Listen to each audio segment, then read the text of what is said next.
Welcome to day 2 of the Rally at Monte Carlo, the opening round of the 2005 World Rally Championship. Well, with the rally based in the glamorous surroundings of Monte Carlo and the stages threading their way through the Alps to the north, as ever, this historic event has lived up to its billing as one of the greatest challenges in the world of motorsports. A combination of flat-out tarmac roads with no margin for error, and of course treacherous sections covered in ice and snow. This is not an event for the faint-hearted.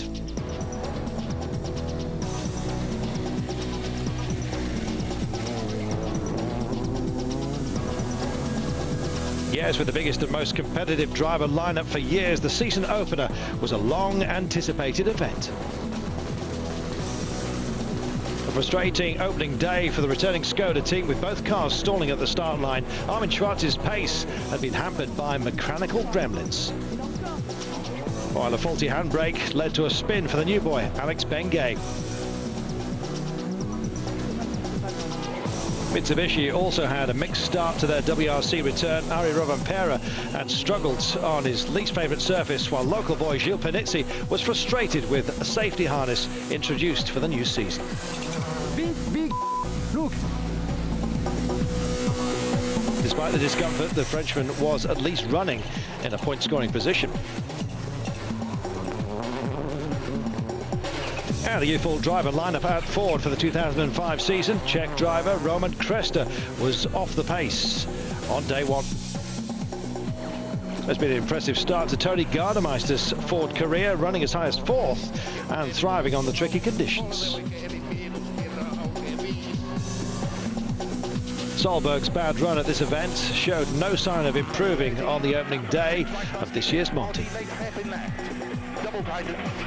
Intermittent brake problems had caused a number of scary moments, while new signing Stefan Sarazan made a cautious start at his first attempt at this event. You're right. 6 right long, 18, half in the right side. The switch to Pirellis doesn't seem to have affected the tarmac pace of the Peugeot, with Marcus Gronholm and newcomer Marco Martin in the top 6 all day.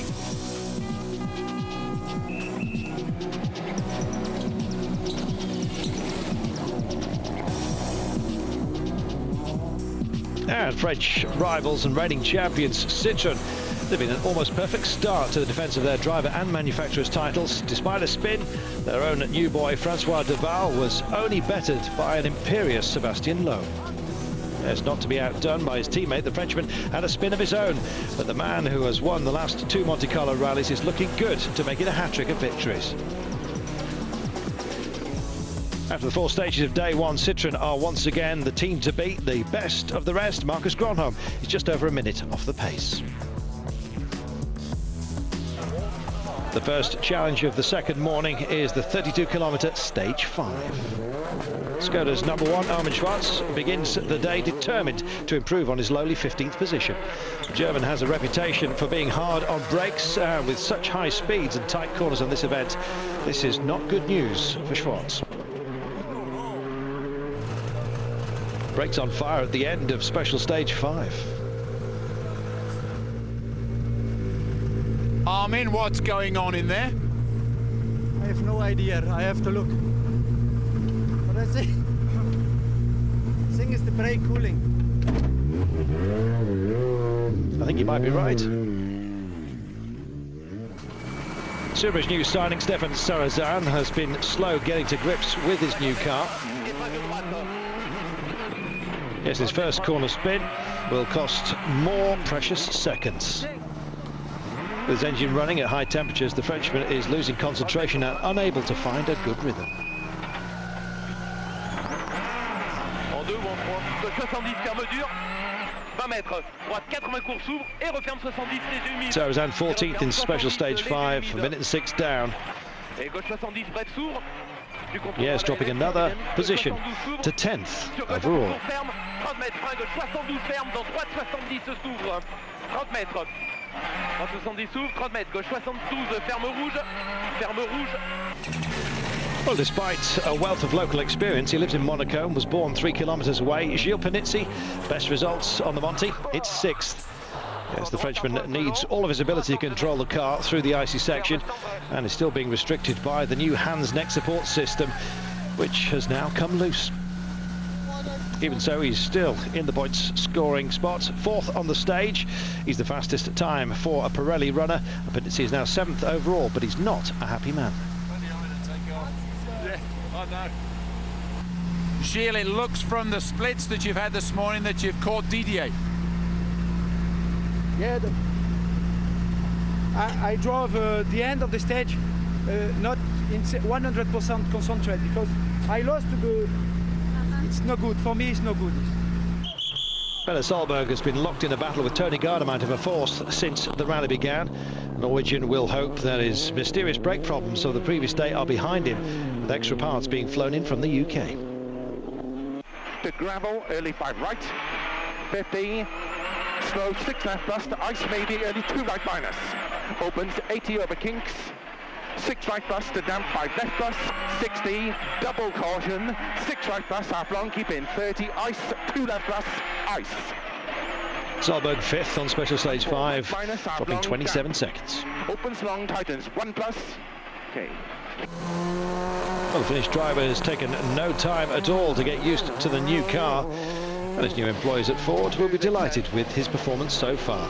Gardemeister beating Solberg by 9.1 seconds, claiming back 4th position. Vasen oikein lyhyt, 3 oikein eri miinus, ei kerraa, 6, pitkä vasen eri miinus.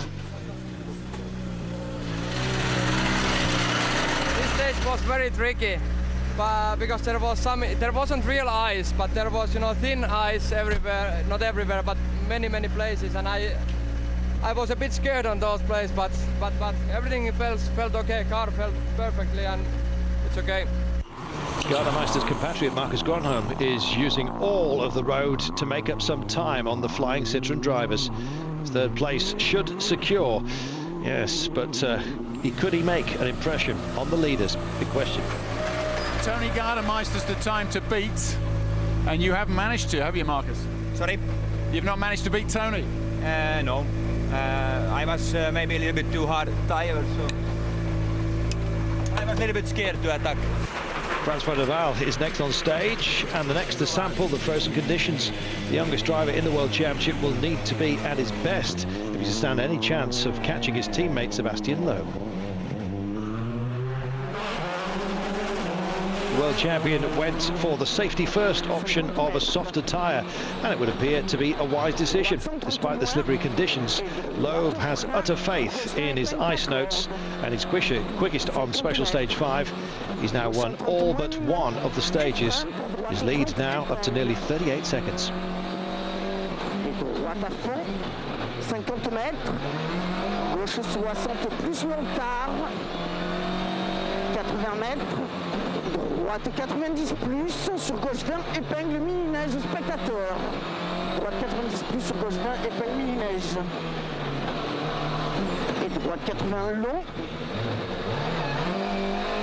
70 mètres gauche 120 millions sur frein pour droite 20 épingle.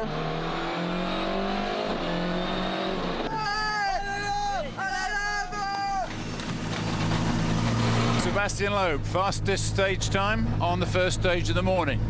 It's been a good stage. That's difficult, very difficult stage. A lot of tricky places. Sometimes you come very fast because it's completely dry, and at the end of the corner you have some snow on the road, and it was very difficult. Gronholm's tyre selection has been a costly one. A minute and a half behind Loeb after stage 5, and he now has a hard-charging Gardemeister hot on his heels. The upwardly mobile Robin Kresta is just outside the points in 9th, and Bengay is leading Skoda driver in 11th. The all-new Hans head and neck safety device, designed to protect in the event of an accident, is proving uncomfortable for some. Michael, you're using a hands device for the first time in Monte Carlo. How's it going? Yeah, it's not too bad. You're right, this is the first time we've had to use it on a rally. We've done a few days testing with it, and it's still a little bit alien to wear, I must say, but it's not too bad, and it's a safety thing. If it helps us in an accident, then it's worthwhile having. Does it affect the way you can move in the car when you're reading your pace notes? Yes, it does. It does restrict your movement, because we have these straps here which we tie to the helmet, and while it doesn't affect really the up and down movement, it's the side to side movement.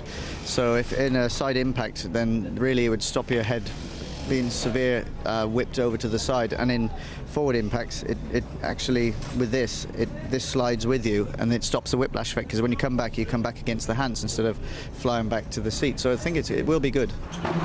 So a good morning for Citroën, but two-time world champion Gronholm won't be giving up just yet.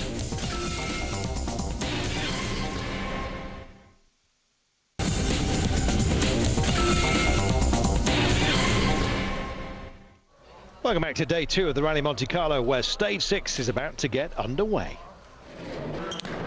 This young Frenchman Alex Benguet is the first to attempt the 19.5-kilometer test. The Skoda pilot is a former French champion, but has yet to complete this notoriously difficult event.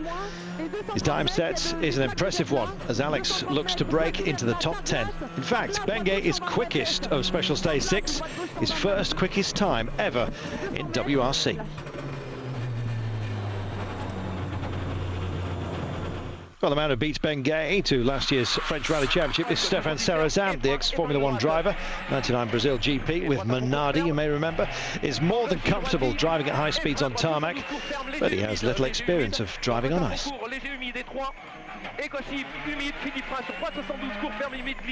He braked much too late for that corner, a fairly low speed impact, but he looks to have sustained some damage.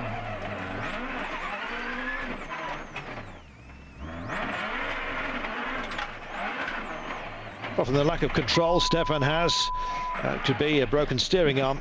The Subaru driver has never retired from any rally he's entered so far and is desperate to continue, but for now it appears he's going nowhere.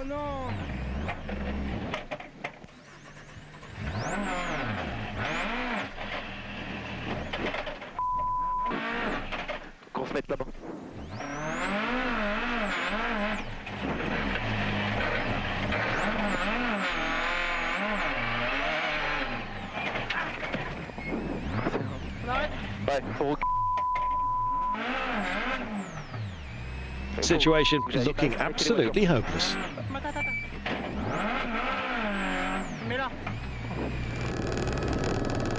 So an attempted repair. Teammate Peter Solberg not far behind. As he gets close to the area of Sarrazin's accident, the skid marks are a warning for those behind. 30, very slippy, one right minus, tightens narrow, one left minus, half long, opens 20, damp, one left plus, opens extra. His stranded teammate certainly looks in trouble, and Solberg knows how that feels, having retired twice on this event himself. Don't cut, one left half long, 4 right plus, damp, opens 50, dry, 6 left plus, keep in the crest, 50, line into neat, 4 right plus, tightens early. And early 5 left plus half long, keep in, 40, line into damp, 3 right plus half long, tightens 2. The Finn Marcus Gronholm is under pressure, with the gap to the leading pair widening. He too passes Sarrazin, doesn't seem able to find the same rhythm as he did yesterday. Gronholm can't better the superb time set by Alex Benguet. Vaseri tiukka kostee ja nyt oikein pitkä hidas kostee. Ja ehkä liukas vasen hidas sumppuun kostee. 100 ja vaseri jouhee kostee. Solberg was 4th on this special. Gronholm 6th. 8.6 down. 5 vaseri jouhee. Well, the Finn's lack of pace is all good news for Francois Deval. Citroën's new number 2 came close to finishing 2nd last season in a Ford Focus, and the result would equal his best ever finish. 25, droite 70, sur gauche à fond pas accordé, frein pour gauche 72, 60, pour droite 60, François. Pushing hard to Val, but that is a huge impact. Non, putain, je vois plus. asking Prévost if he's okay. Duval obviously in trouble, and his co-driver Stéphane Prévost in some discomfort. Teammate Sébastien Loeb is next through the stage. He soon arrives at the scene of the accident and is obviously concerned about the welfare of Duval. Sur droitier, sur gauche 140 bosselets, 80 mètres. Attention, droite 100. Attention, arrête. Loeb is blocked. He can't go on in the stage, and I'll be giving Benguet's time for special stage 6.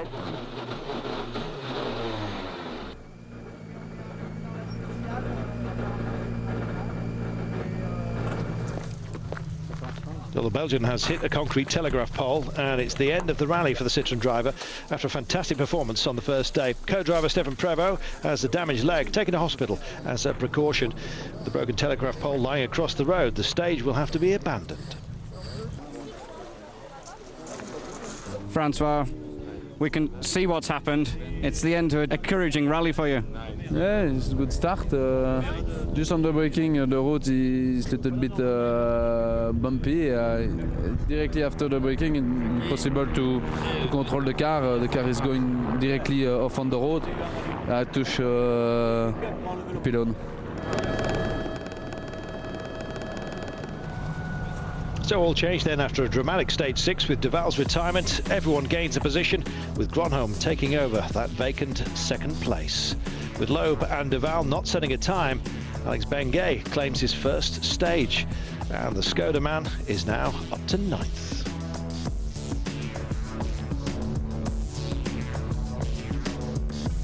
So can anyone catch Sébastien Loeb? Find out after the break.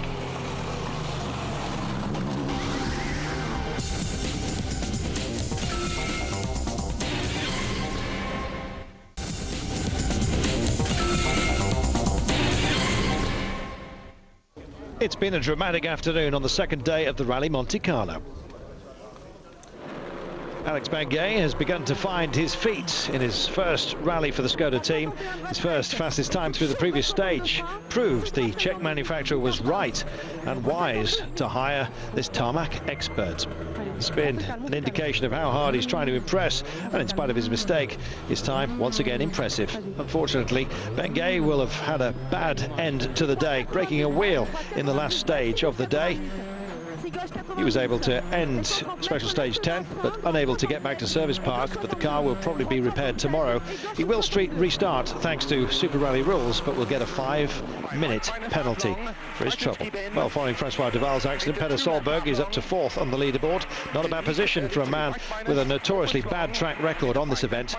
Stage 7 is Monte Carlo at its best, winding its way through the picturesque mountain valley, but Solberg has no time to admire the view. As ever, there's no margin for error, with a cliff on one side and a sheer drop on the other. 5 left, 5 right, 3 left, 5 right plus opens 20, 4 left plus, 2 right minus, 20, 1 left half long, opens 20, neat 1 left plus, opens 40, neat 1 left plus, half long tightens, and 2 right plus, half long. With his brake problems of the previous day behind him, Solberg is free to chase down Gardemeister's 3rd place.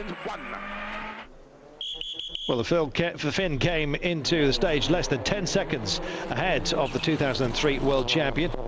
Gardemeister is relishing his first opportunity in a truly competitive car and knows his chance for victory will come sooner or later. Jatkuu vasen eri, aukee, 100, hyppy keskeltä 140, kiree vasen. The accidents of the previous stage has served as a reminder of just how unforgiving this infamous rally can be, and in such a strong position, the Ford driver will be finding a balance between speed and caution. Oikein miinus sisältä 4, oikein servo 3.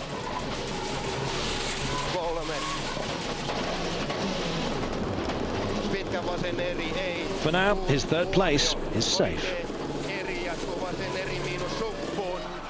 Marcus Gronholm is on course for his best ever Monte Carlo result. If he has a problem-free run to the finish, and if he can hold off the attentions of Gardemeister, that is.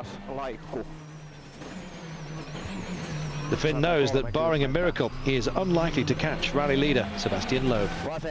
The gap from Loeb to Gronholm is now up to nearly 1 minute and 40 seconds.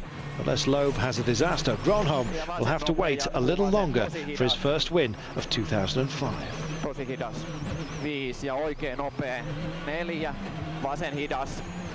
Jatkuu vasen eri. 4 ja vasen hidas. 7. Oikein piru pitkä eri miinus. Kirraa.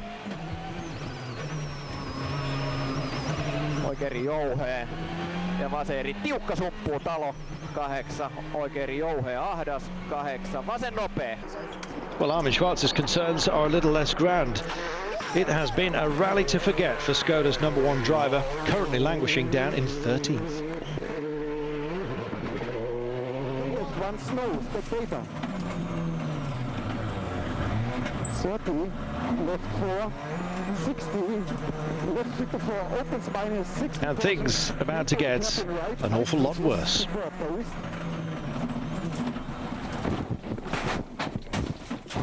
Rolling in a hairpin. And Armin suffered a dislocated shoulder in the accident, but was later discharged from hospital. Once again, the stage is cancelled, and drivers yet to complete the stage are given nominal times. Loeb, Gardemeister, Solberg, Gronholm and Bengay are given the same fastest time in special stage 7 due to that accident. No change in position at the top 8, with Gronholm running out of stages to make an impression on Loeb's lead.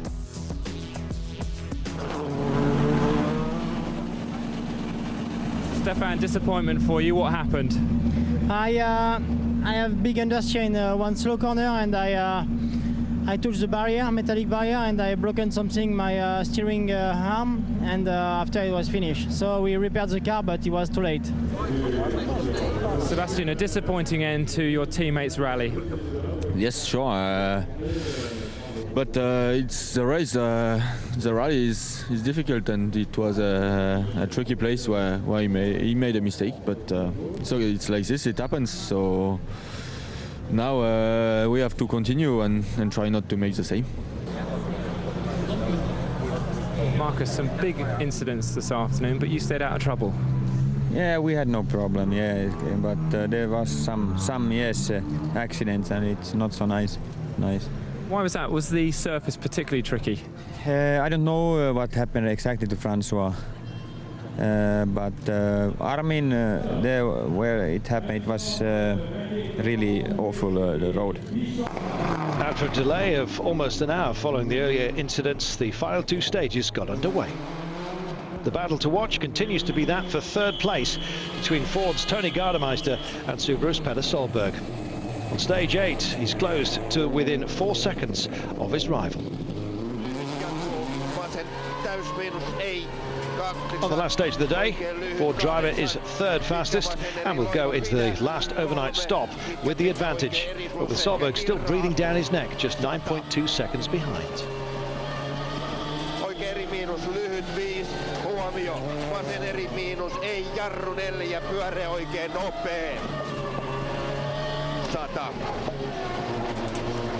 Oikein eri lyhyt, jatkuu pitkä vasen eri miinus.